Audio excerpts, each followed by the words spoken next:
Bismillahirrahmanirrahim. Assalamualaikum warahmatullahi wabarakatuh.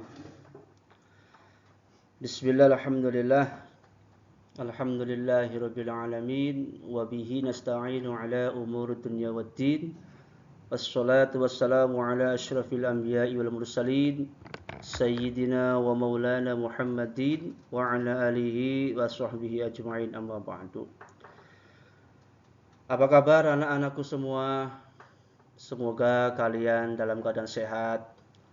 Bapak juga alhamdulillah sehat walafiat. Baik anak-anak, untuk pembelajaran kali ini kita sudah memasuki materi tentang macam-macam sujud. Sebelumnya yaitu sudah kita pelajari bersama tentang kajian atau kaidah Quran surat An-Nisa ayat 54 dan surat An-Nahl ayat 69. Baik, sebelum ke materi, mari kita bersama-sama berdoa terlebih dahulu untuk kelancaran pembelajaran kali ini. Semoga dirahmati oleh Allah Subhanahu wa taala. Dengan membaca Al-Fatihah.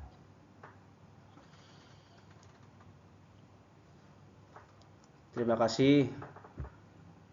Dan selanjutnya untuk ngecek kehadiran, semoga kalian dalam keadaan sehat dan masuk semua dan bisa menyimak video pembelajaran dari Bapak kali ini. Baik anak-anak, sebelum masuki ke materi selanjutnya, tentunya kalian sudah memahami apa isi dari arti Quran surat An-Nisa ayat 54 dan Quran surat An-Nahl ayat 69. Quran An-Nisa dan An-Nahl ayat tersebut menjelaskan tentang ketaatan kita kepada Allah Subhanahu wa taala. Dianjurkan pula taat kepada para rasul dan ulil amri. Nah, itu materi yang sebelumnya atau sesudahnya. Kali ini kita akan membahas yaitu tentang macam-macam sujud. Macam-macam sujud di sini Bapak sudah kemas rangkai sedemikian rupa tentang macam-macam sujud, yaitu macam-macam sujud itu ada 3. Ya. Yang pertama yaitu sujud sahwi, sujud tilawah, dan sujud syukur. Macam sujud ini yaitu dengan tema mengagunkan Allah Subhanahu wa taala dengan tunduk pada perintahnya, dengan melalui kita sujud kepada Allah Subhanahu wa taala. Baik, kita lanjut simak untuk mempersingkat waktu dalam video pembelajaran kali ini. Kita bahas satu persatu apa sih sujud sahwi, sujud tilawah, dan sujud syukur. Kita mulai dengan membaca Bismillah terlebih dahulu. Mudah-mudahan dilancarkan oleh Allah Subhanahu wa taala. Baik, Bapak akan menjelaskan materi tersebut ingin menggambarkan tujuan dalam pembelajaran. Tentunya tujuan dalam pembelajaran ini, setelah mempelajari materi ini, Bapak harap kalian bisa menjelaskan perintah agama untuk sujud syukur, sahwi, dan tilawah.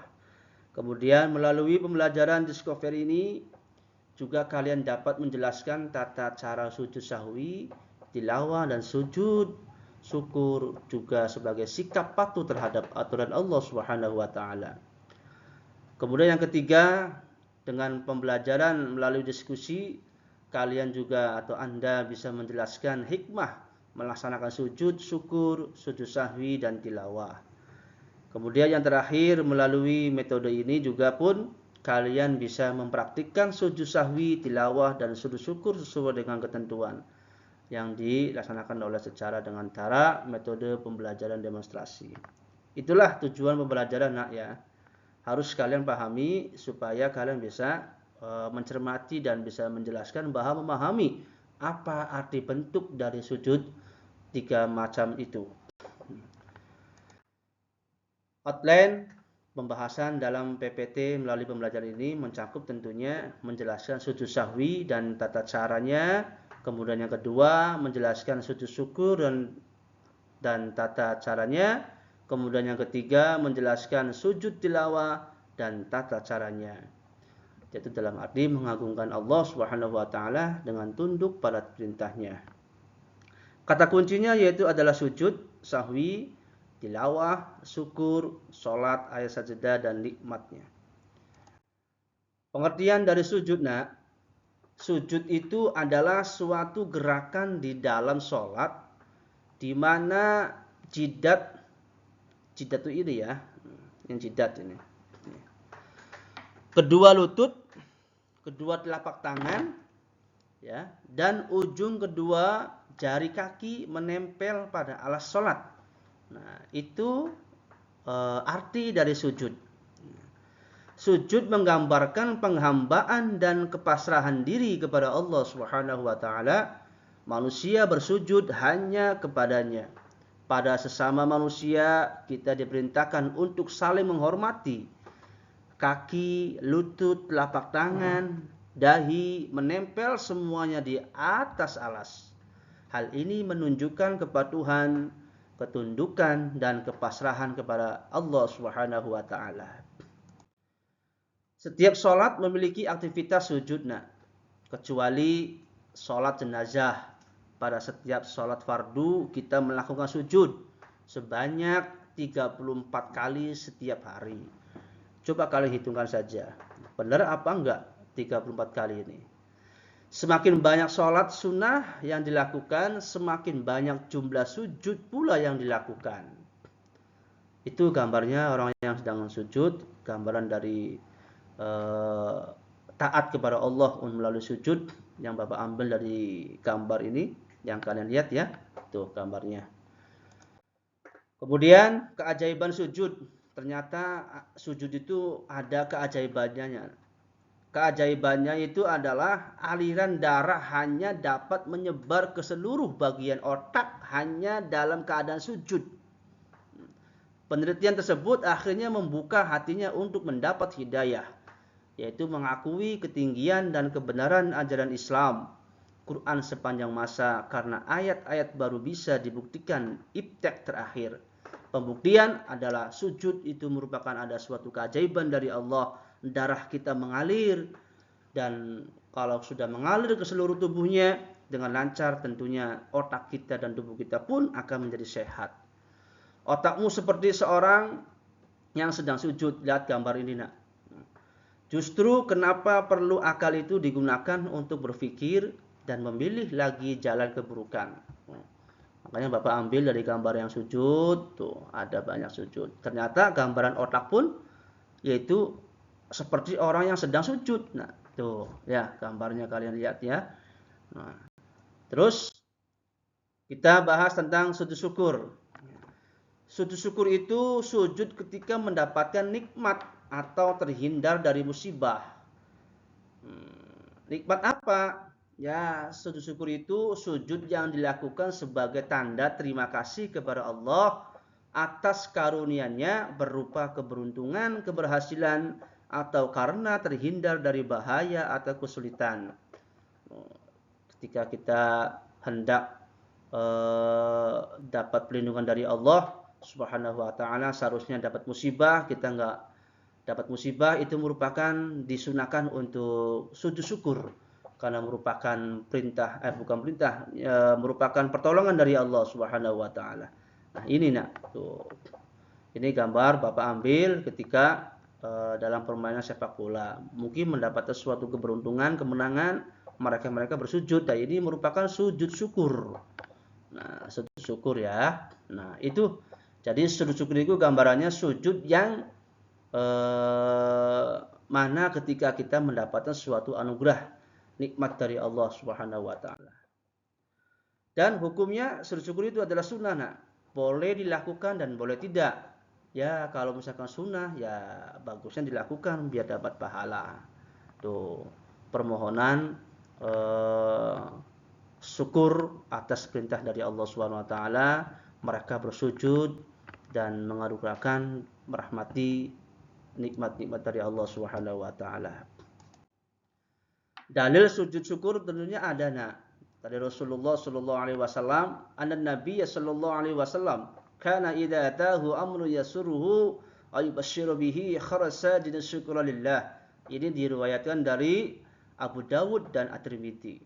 Yang artinya sesungguhnya Nabi Muhammad sallallahu alaihi wasallam apabila datang kepada beliau suatu hal yang menggembirakan atau kabar menyenangkan, beliau terus bersujud syukur, berterima kasih kepada Allah. Nah, jadi kalau misalkan mendapatkan sesuatu yang gembira, misalkan kalian mendapatkan ranking 1, ranking pertama, prestasinya banyak, piagamnya Masya Allah, nah kalian harus disunahkan untuk melaksanakan sujud syukur atas pemberian nikmat itu dari Allah Subhanahu wa taala. Itu ya, dalil sujud syukur. Kemudian tata cara sujud syukurnya. Ini tata caranya ada.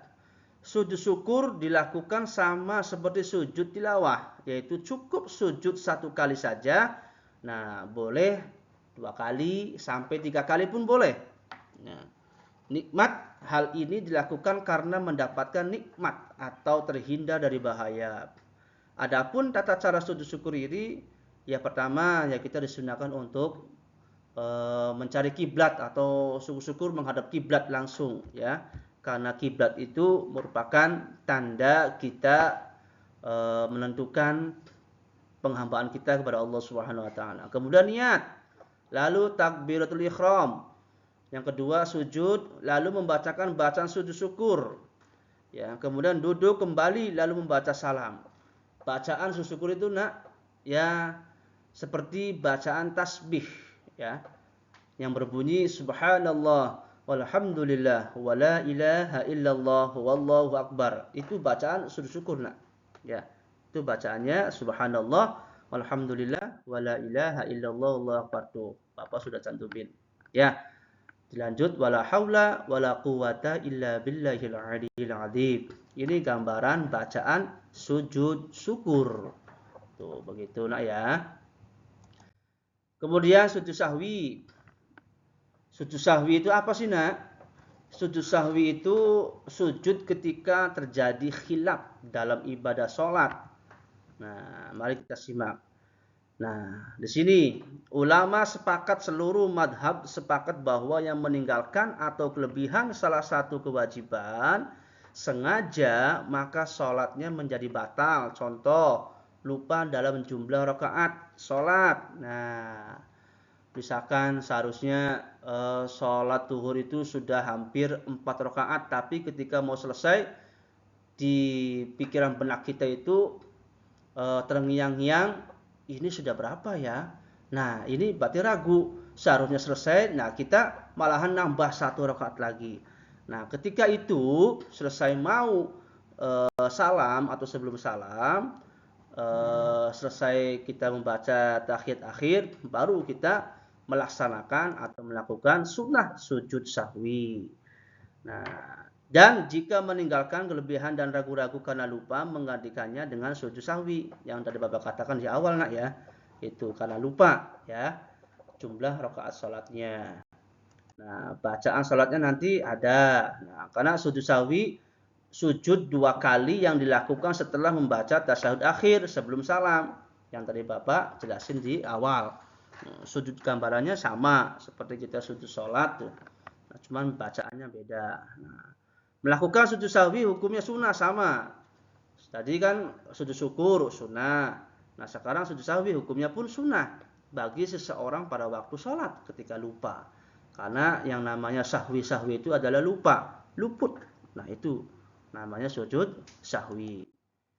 Nah, ada dalilnya bukan hanya di sujud syukur. Di sujud sahwi pun ada dalilnya, yaitu yang berbunyi idza syakka ahadukum fi sholatihi falam yadri kam shalla thalathan am arba'an falyatrahi asy-syakka wal yabni wa ala mastaqiqana thumma yasjudu yasjadataini qabla ayyusallim. Nah, apabila salah seorang dari kamu ragu dalam sholat, ia sudah mengerjakan 3 atau 4, maka hendaklah dihilangkan suatu keraguannya itu pun dalam sholatnya menurut yang diyakini kemungkinan untuk dilakukan untuk melaksanakan sujud sahwi sebelum 2 kali sebelum salam. Gitu. Itu dalilnya nak ya. Dalil sujud sahwi. Kemudian sebab-sebab sujud sahwi ini ada nih, Bapak sudah menggambarkannya dan sudah ada peta konsepnya. Sebab-sebab sujud sahwi itu apabila ragu-ragu atau lupa terhadap bilangan rakaat yang telah dikerjakan, kelebihan rakaat atau rukun dalam sholat, apabila lupa tidak melakukan tasyahud awal, atau tidak mengerjakan salah satu di antara sunah-sunah sholat, lupa tidak melakukan salah satu rukun sholat seperti ruku atau sujud. Kemudian tata cara sujud sahwi, setelah membaca tasyahud akhir, kemudian sujud diiringi dengan takbir. Di dalam sujud membaca sujud sahwi. Ini bacaannya nih nak. Bacaannya yaitu subhana man la yanamu wa la yashu. Nah, boleh dibaca 1 ataupun 2 kali. Ataupun bahkan sampai 3 kali. Boleh dibaca sampai 3 kali. Sekalipun nggak apa-apa. Artinya apa? Maha suci Allah yang tidak tidur dan tidak lupa. Kemudian dilanjut duduk seperti duduk antara 2 sujud. Tidak baca apapun kecuali takbir pelan. Sujud dan membaca bacaan sujud sahwi. Lagi duduk, lagi dan memberi salam. Nah itu tata cara sujud sahwinya. Ya, itu gambarannya ya. Kalian lihat ya. Itu seperti itu. Kemudian pelaksanaan sujud sahwi. Setelah salam, karena Bapak ada 2, setelah salam sama sebelum salam. Nah, dijelaskan sebelum salam dulu apa setelah salam nih. Nah, kita setelah salam dulu ya. Nah, setelah salam, apabila karena kelebihan dalam pelaksanaan sholat, apabila karena ragu antara 2 kemungkinan, tapi ada kecondongan pada salah satunya. Tuh. Kalau sebelum salamnya, apabila dikarenakan kurang dalam pelaksanaan sholat atau jumlah rukun sholatnya, apabila dikarenakan ragu antara 2 kemungkinan dan tidak merasa lebih berat kepada salah satunya. Nah, itu gambaran setelah salam dan sebelum salam atau sebelum salam dan setelah salam. Nah, itu gambarannya dalam pelaksanaan sujud sahwi. Itu gambaran seperti ini. Kemudian lanjut yang ketiga yaitu sujud tilawah. Nah, sujud tilawah itu menurut kalian apa nak? Nah, sujud tilawah ini sujud ketika mendengar atau membaca ayat-ayat sajadah. Nah, apa sih bentuknya? Nanti kita sini bahas bersama ya. Nah, sujud tilawah adalah sujud yang dilakukan seseorang karena membaca atau mendengar bacaan Al-Quran yang ada bertemu dengan ayat-ayat sajadah. Dilakukan dengan kondisi suci, menghadap kiblat dan menutup aurat. Nah, ada syaratnya. Nggak boleh kita sujud auratnya terbuka, apalagi punya hadas, karena kita mendengarkan ayat itu dalam keadaan sholat. Karena mendengarkan imam misalkan membacakan ayat Al-Quran yang ada ayat-ayat sajadahnya. Nah, maka kita disunahkan untuk sujud di tilawah. Nah, ada dalilnya nak. Nah, ini dalilnya nih. Tuh, sujud tilawah dalilnya. Yaitu yang berbunyi kana yaqra'ul Qur'an fa yaqra'u suratan fiha sajdatun fa yasjudu wa nasjudu ma'ahu hatta ma yajidu ba'duna mawdi'an limakani jabahati. Diriwayatkan oleh Al-Bukhari wal Muslim. Artinya Nabi Muhammad SAW pernah membaca Al-Quran yang di dalamnya terdapat ayat-ayat sajadah. Kemudian ketika itu beliau bersujud, kami pun ikut bersujud bersamanya sampai di antara kami tidak mendapati tempat karena posisi dahinya. Diriwayatkan oleh Bukhari dan Muslim. Nah, jadi ini hadis sahih ya, itu dalil sujud di tilawah. Tuh. Ini ayat-ayat sajadahnya ada 15 yang Bapak tulis sesuai dengan materi pembelajaran. Yang pertama yaitu ketika mendengarkan surat Al-A'raf ayat 105, surat An-Naml ayat 26, surat Ar-Ra'du ayat 15, surat As-Sajdah ayat 15, surat An-Nahl ayat 50, surat As'ad ayat 24, surat Al-Isra ayat 109, surat Al-Fussilat ayat 38, surat Maryam ayat 58, surat An-Najm ayat 62, surat Al-Hajj ayat 18, surat Al-Insyiqaq ayat 21, surat Al-Hajj ayat 77, surat Al-Alaq ayat 19, surat Al-Furqan ayat 60. Nah, ketika kalian kalau mendengarkan dari 15 ayat sajadah ini, disunahkan untuk melakukan sujud tilawah. Nah, tadi tilawah itu ketika kita mendengarkan ayat-ayat sajadah. Tuh, gitu nak ya. Itu dalilnya dan ayatnya ada 15 yang tercantum. Kemudian tata caranya nak, ada nih. Tata cara sujud tilawah. Nah, yaitu dilakukan cukup satu kali saja dan dapat dilakukan pada waktu melaksanakan sholat maupun di luar sholat. Kalau misalkan 3 kali boleh enggak? Ya boleh-boleh saja, enggak apa-apa. Ya. Apabila dilakukan di luar sholat, maka harus memenuhi rukun-rukunnya sebagai berikut. Ya, sama disunahkan untuk menghadap kiblat, kemudian niat, takbiratul ihram, sujud 1 kali atau 3 kali boleh. Dan memberi salam sesudah duduk. Tuh tata caranya sujud tilawah. Paham nak ya? Nah, terus cara sujud tilawah di dalam sholatnya. Nih ada 2 Bapak tulis di sini ya. Ketika sedang berdiri dalam sholat membaca ayat sajadah atau imam membaca ayat sajadah, langsung mengerjakan sujud 1 kali dengan membaca doa sujud tilawah. Kemudian yang kedua, setelah sujud langsung berdiri lagi dan melanjutkan sholat kembali. Tuh, gitu nah ya. Caranya sudah Bapak jelaskan di sini, tercantum di sini. Nanti kita praktek ya bersama. Biar nanti lebih lebih memahami dan lebih detail dalam pelaksanaan macam-macam sujud ini, bentuknya bagaimana dan cara-caranya nanti melalui praktek. Biar enggak gagal paham, gagal fokus gitu ya. Oke. Nah, di sini bacaan sujud tilawah nak.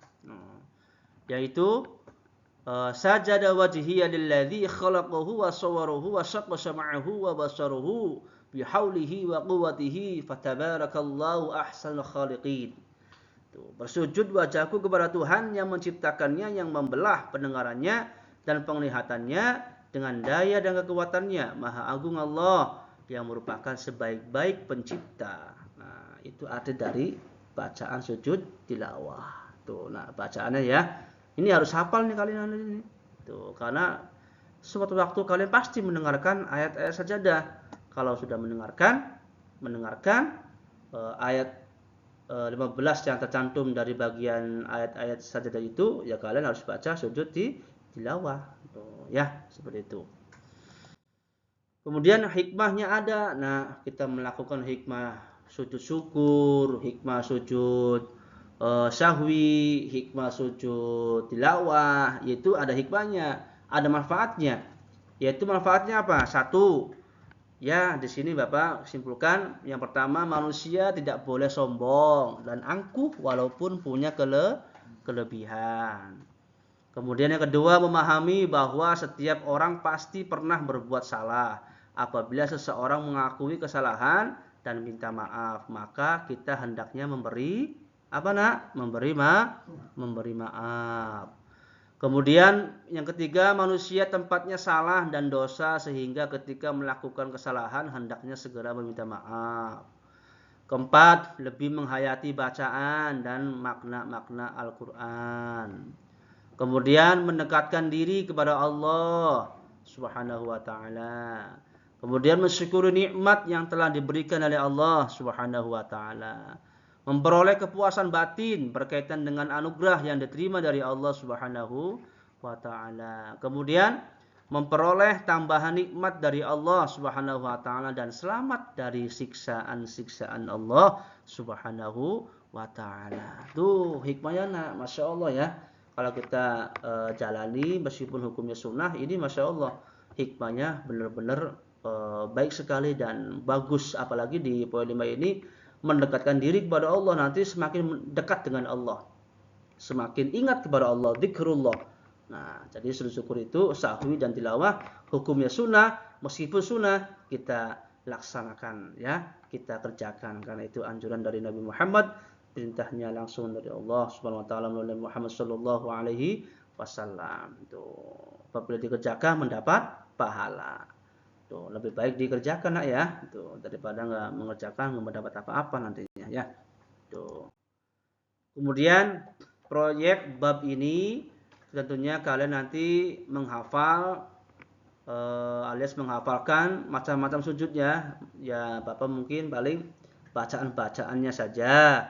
Nah, kemudian artinya bisa kalian pahami buat sendiri ya. Baca sujud syukur, kemudian bacaan sujud sahwi dan bacaan sujud tilawah. Tuh, ini bacaannya yang sudah kalian dengar dari awal ya. Sujud syukur, subhanallah alhamdulillah wa la ilaha illallah wallahu akbar la haula wa la quwata illa billahil aliyil azim. Sujud sahwi, subhana man la yanamu wa la yasu. Sujud tilawah, sajada wajhiya lilladzi khalaqahu wa sawwarahu wa syaqqa sam'ahu wa basarahu bihaulihi wa quwwatihi fatabarakallahu ahsanul khaliqin. Nah, ini ya, itu sujud